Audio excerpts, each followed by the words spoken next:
Hello friends, तो NCLEX Saunders की theory classes अपन study कर रहे थे, जिसमें भी chapter number 13 safety and infection control, ठीक है।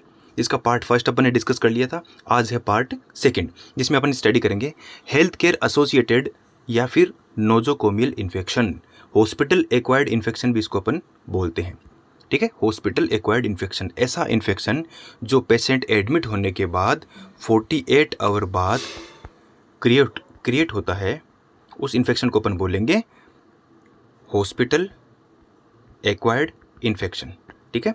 अब देखिए एग्जांपल्स की बात कर लें तो कौन कौन से ऑर्गेनिज्म है जो कि हॉस्पिटल एक्वायर्ड इन्फेक्शन में आते हैं।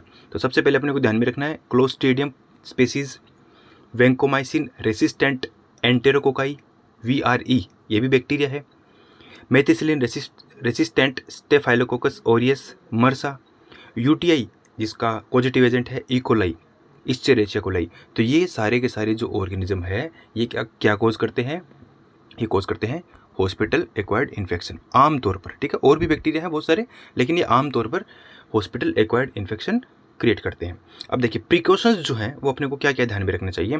तो एक तो होते हैं स्टैंडर्ड प्रिकॉशंस या यूनिवर्सल प्रिकॉशंस, यूनिवर्सल सेफ्टी, ठीक है। तो ये अपने को प्रिकॉशनरी जो मेजर्स हैं ये अपने को ध्यान में रखने चाहिए। अब देखिए सबसे पहले अपन स्टडी करेंगे स्टैंडर्ड प्रिकॉशंस की, कौन कौन से स्टैंडर्ड प्रिकॉशंस होते हैं, कौन कौन से इन्फेक्शन की कंडीशन में काम में ले जाते हैं। तो फर्स्ट वन अपन डिस्कस करेंगे स्टैंडर्ड प्रिकॉशंस कब काम में ले जाते हैं। To prevent blood secretion, excretion, open skin या फिर ओपन स्किन वाउंड, ठीक है, कॉन्टामिनेशन। तो ऐसी कंडीशन में अपने को स्टैंडर्ड प्रिकॉशंस जो हैं वो काम में लेने होते हैं। वापस देख लेना, किसी ब्लड के डायरेक्ट कांटेक्ट में आने से प्रिवेंट करने के लिए, सिक्रेशंस जो हैं उनसे डायरेक्ट कांटेक्ट में आने से बचने के लिए स्टैंडर्ड प्रिकॉशंस काम में लिए जाते हैं। या कोई बॉडी का कोई एक्सक्रेटा हो, ठीक है, स्टूल हो या यूरिन हो सकता है, एक्सक्रेटा जो है उसके कॉन्टेक्ट्स में आने से प्रिवेंट होने के लिए, या फिर ओपन स्किन वुंड है, इन सब से कॉन्टामिनेट होने से प्रिवेंट होने के लिए, बचने के लिए अपने को स्टैंडर्ड प्रिकॉशंस काम में लेने होते हैं, ठीक है। नेक्स्ट पॉइंट देखिए, include wash the hand, use alcohol hand रब, ठीक है। ऐसा प्रिकॉशन जिसके अंदर स्टैंडर्ड प्रिकॉशन जो है इसके अंदर क्या दो चीज़ें इंपॉर्टेंटली काम में ली जाती है। First one wash the hand wash करना होता है, और एल्कोहल हैंड रब जिसको अपन सैनिटाइजर बोलते हैं, ठीक है, वो काम में अपने को लेना होता है। चलिए नेक्स्ट, और क्या किया जाता है इसमें, wear the gloves, mask, eye protector, face shield, gown, ठीक है, यानी कि whole PPE personal protective equipments अपने को इनमें काम में लेने होते हैं। चलिए नेक्स्ट, अब देखिए एक छोटी सी चीज़ जो एनक्लेक्स में दे रखी थी, डोनिंग एंड डोफिंग PPE किट का। तो डोनिंग मतलब होता है पहनना, ठीक है, और डोफिंग का मतलब होता है रिमूव करना या उतारना, ठीक है। तो PPE किट का जो डोनिंग सीक्वेंस है, पहनने का सीक्वेंस होता है, फर्स्ट वन गाउन पहनना होता है, then mask, then goggle, then gloves, ठीक है। ये एनक्लेक्स सीक्वेंस बता रही है। और भी बहुत सारी चीज़ें होती है, शू कवर होते हैं, चश्मे वगैरह, बहुत अलग अलग बहुत चीज़ें होती है, ठीक है, लेकिन ये एनक्लेक्स का सीक्वेंस है, अपने को मोटा मोटी ये ध्यान में रखना है।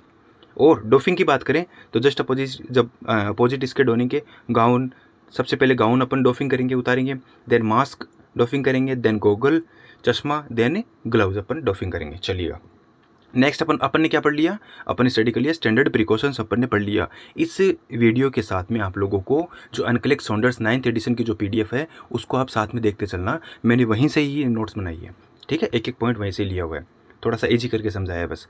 नेक्स्ट वन स्टैंडर्ड प्रिकॉशंस हो गए। Next one transmission based precautions. Transmission based precautions में 3 चीज़ें आती है, number 1 airborne precautions, number 2 droplet precautions, और नंबर 3 कॉन्टैक्ट प्रिकॉशंस। तीनों अपन 1 बाय 1 स्टडी करेंगे। चलिए ट्रांसमिशन में फर्स्ट वन है एयरबोर्न प्रिकॉशंस, यानी कि ऐसे प्रिकॉशंस जब माइक्रो ऑर्गेनिज्म का जो साइज है वो लेस देन 5 μm हो, ठीक है, μm माइक्रोमीटर हो, तो उस कंडीशन में अपने को एयरबोर्न प्रिकॉशंस काम में लेने होते हैं। अब फॉर एग्जांपल बात कर ले, यहाँ पे बस एग्जांपल्स ध्यान में रखने अपने को। तो SARS-CoV-2 जो कोरोना वायरस है, जो कोविड-19 का वायरस है, उसमें अपने को एयरबोर्न प्रिकॉशंस काम में लेने होते हैं, क्योंकि यहाँ पे ऑर्गेनिज्म का साइज लेस देन 5 म्यूएम है, ठीक है। देन नेक्स्ट मिजल्स का जो माइक्रो ऑर्गेनिज्म है उस कंडीशन में भी अपने को एयरबोर्न प्रिकॉशंस काम में लेने होते हैं। चिकन पॉक्स की कंडीशन में भी और ट्यूबरकुलोसिस यानी कि खास करके जो पल्मोनरी ट्यूबरकुलोसिस है उस कंडीशन में अपने को एयरबोर्न प्रिकॉशंस काम में लेने होते हैं, ठीक है। तो एक तो ये क्वेश्चन बनता है एग्जाम में कि बताइए आप इस इन्फेक्शन की कंडीशन में आप कौन सा जो सेफ्टी प्रिकॉशंस है वो आप काम में लोगे, एयरबोर्न लोगे, स्टैंडर्ड लोगे या किस प्रकार का लोगे आप, ठीक है। ट्रांसमिशन बेस्ड लोगे तो अपने को ये ध्यान में रखना है एयरबोर्न इन कंडीशन में काम में लिया जाता है। चलिए अब देखिए जो एयरबोर्न प्रिकॉशंस है उसके अंदर क्या क्या सावधानी रखनी चाहिए, क्या क्या प्रिकॉशंस रखने चाहिए। तो first one is isolation room provide करना। एयरबोर्न प्रिकॉशंस में अपने को सबसे पहले तो इंडिविजुअल जो पेशेंट है उसको आइसोलेटेड रखना है। कोरोना में रखते थे ना अपन आइसोलेशन क्वारंटाइन, ठीक है, तो आइसोलेशन अपने को रखना है, ठीक है। Then next negative pressure room, एक ऐसा रूम में रखा जाता है पेशेंट को जिसके अंदर जो हवा है विंड फ्लो नहीं करती है, नेगेटिव प्रेशर क्रिएट होता रहता है ताकि जो ऑर्गेनिज्म है वो स्प्रेड नहीं हो, ठीक है। तो नेगेटिव प्रेशर रूम के अंदर क्रिएट किया जाता है। और क्या किया जाता है, डोर विंडो सब क्लोज कर दी जाती है। अगर ये ओपन रहेगी तो उस कंडीशन में इन्फेक्शन स्प्रेड होगा बाहर, ठीक है। नेक्स्ट पॉइंट क्या ध्यान में रखना है एयरबोर्न प्रिकॉशंस में 12 एयर एक्सचेंज पर आवर। एक एयर एक्सचेंजर लगा होता है रूम के अंदर जिसके अंदर मतलब पर घंटे 1 घंटे के हिसाब से 1 घंटे में 12 बार एयर जो है वो चेंज हो जाती है, ठीक है। इसको बोलते हैं एयर एक्सचेंजर ताकि जो ऑर्गेनिज्म है उनका स्पीड कम हो। देन हिपा मास्क का फुल फॉर्म होता है कि हाई एफिशिएंसी पार्टिकुलेट एयर, ठीक है। इस मास्क को भी रखा जाता है ताकि जो इन्फेक्शन है जो हेल्थ केयर पर्सोनेल है उनको ये जो पेशेंट की केयर कर रहे हैं उनसे वो प्रिवेंट हो सके, ठीक है। देन N95 ये सभी को पता ही है। देन स्टेराइल आइटम जो है वो रखने चाहिए ताकि एयरबोर्न प्रिकॉशन जो है वो आइटम्स को जितने भी आसपास के जितने भी ऑब्जेक्ट हैं उनको कॉन्टामिनेट ना करे। चलिए तो ये हो गया स्टैंडर्ड प्रिकॉशंस। नेक्स्ट अपन बात करते हैं एयर ड्रॉपलेट प्रिकॉशंस। तो जब माइक्रो ऑर्गेनिज्म का साइज मोर देन 5 म्यूएम हो तो उस कंडीशन में अपन को ड्रॉपलेट प्रिकॉशंस काम में लेने होते हैं। ड्रॉपलेट का मतलब होता है ड्रॉप्स, ठीक है। सलाइवरी ड्रॉप्स हो सकती है, वो आपके सिक्रेशन की ड्रॉप हो सकती है, ठीक है।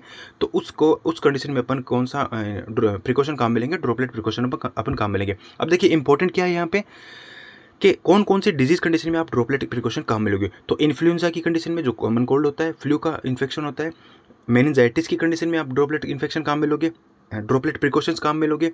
मम्प्स की कंडीशन में, डिप्थीरिया पर्टूसिस की कंडीशन में याद रखना टिटनेस की कंडीशन में नहीं लिया जाता है क्योंकि वहाँ पे ड्रॉपलेट नहीं होता है, ठीक है। तो डिप्थीरिया पर्टूसिस की कंडीशन में अपने को क्या लेना है, ड्रॉपलेट प्रिकॉशन काम में लेना है। एपिग्लोटाइटिस की कंडीशन में और स्कारलेट फीवर की कंडीशन में अपन को यदि ये डिजीज़ हैं तो इन डिजीज़ कंडीशन में अपने को ड्रॉपलेट प्रिकॉशंस काम में लेने होते हैं। अब प्रिकॉशंस कौन कौन से होंगे, प्रिकॉशंस सेम ये वाले होंगे, ये सारे प्रिकॉशंस, ठीक है।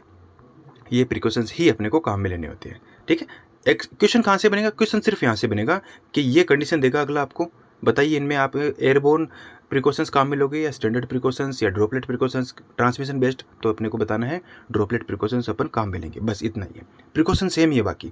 चलिए थर्ड वन अपन बात करेंगे कॉन्टैक्ट प्रिकॉशंस। नाम से पता चल रहा है कि यदि अपन ऐसी कोई किसी चीज़ के कॉन्टैक्ट में आने से यदि कोई इन्फेक्शन फैलता है तो उससे प्रिवेंट होने के लिए अपने को किस प्रकार के जो प्रिवेंशन है वो काम में लेते हैं। तो सबसे पहले चीज़ इंपॉर्टेंट चीज़ जो है वो ये है कि आप ये डिजीज़ जो है ये अपने को ध्यान में रखना है, यही पूछेगा अगला, ठीक है। तो कॉन्टैक्ट से होने वाले जितनी भी डिजीज़ है, एंटेरिक फीवर है जिसका पॉजिटिव एजेंट है क्लोस्ट्रीडियम डिफिसियल, ठीक है। तो एंटेरिक फीवर की कंडीशन में जो पॉजिटिव एजेंट जो है, जो माइक्रो ऑर्गेनिज्म है, इसके बॉडी कांटेक्ट में आते ही ये जो इन्फेक्शन है ये स्प्रेड होता है, ठीक है। तो कांटेक्ट प्रिकॉशंस में अपने को ये वाला जो डिजीज़ है ये अपने को ध्यान में रखना है।